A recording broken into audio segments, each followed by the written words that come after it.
Hi friends, my name is Richa Raj, and in this video we'll have a look on the exhaustive list of the vocabulary which I have jotted down while going through different essays, letters, and have made a summarized version of the same.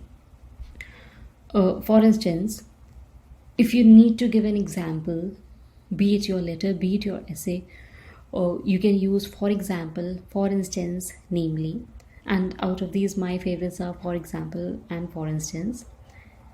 In case of adding information, you can use and, in addition, as well as, also, to, furthermore, moreover, apart from, in addition to, besides.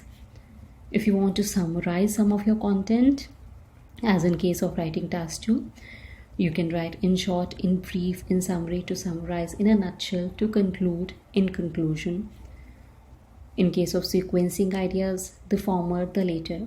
In case of the former and the later, make sure that you are very well aware which idea you are mentioning in the former and which is in the later, so that the examiner doesn't lost while connecting the explanation with the idea. So you should be clear about that.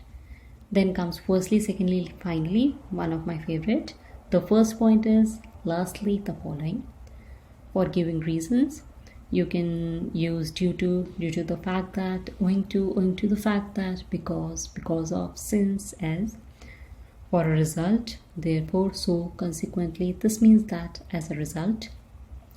Contrasting ideas, but, however, although, even though, despite of the fact that, in spite of the fact that, nonetheless, while, whereas unlikely, in theory, in practice. So guys, I'm pretty much sure if you practice, do vocabulary words from each of the section and make it a habit to include it in every of your letter and the essay while writing, then on the examination day, you will not fall short of the vocabulary words. It will be easier for you to plan the flow of the letter or the essay, and you will save much of your time. So I'll strongly recommend to follow the list and have your letter or essay ready. Also,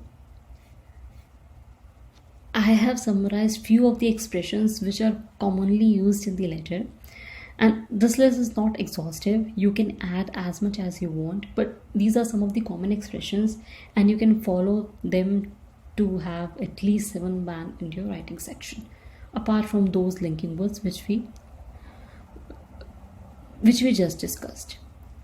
For example, while mentioning the purpose of letter, you can have I am writing to, suggest that, complain about, explain, invite you to, thank you for, apologize for, ask for your help with, apply for, give advice about, say how sorry I am about or that.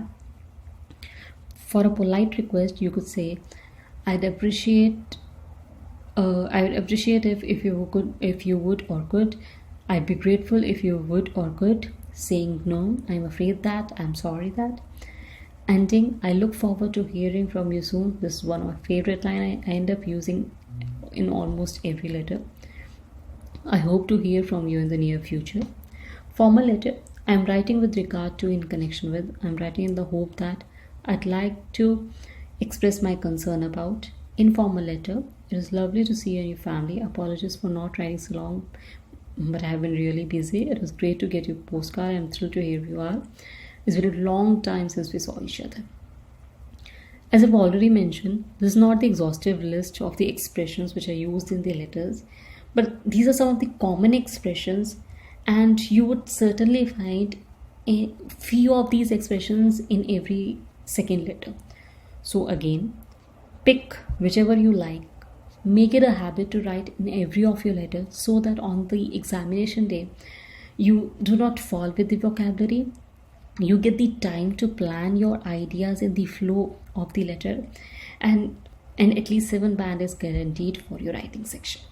Thank you.